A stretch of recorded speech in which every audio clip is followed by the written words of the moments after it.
Отиваш като зрител, взимат те за треньор и ставаш легенда. Това е невероятната история в Оксер на Гиру. През далечната 61-а се играе приятелски матч между френския тим и английския Крю Александра. Тогава едва 21 годишен Гиру е само фен на трибуните.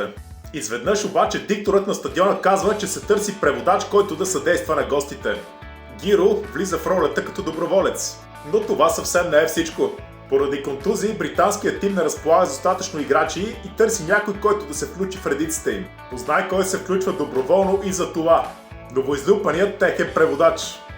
На всичкото отгоре Гиру прави наистина силен матч. До толкова, че президента на Оксер му предлага договор като играч. Младокът отговаря, че иска да е не просто играч, а играещ треньор. Впоследствие пише подробен план за визията си и иска само по 600 франка.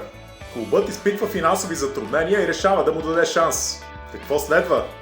44 знаменити години начело на отбора. Ако историята те вдъхновява, хареса и сподели.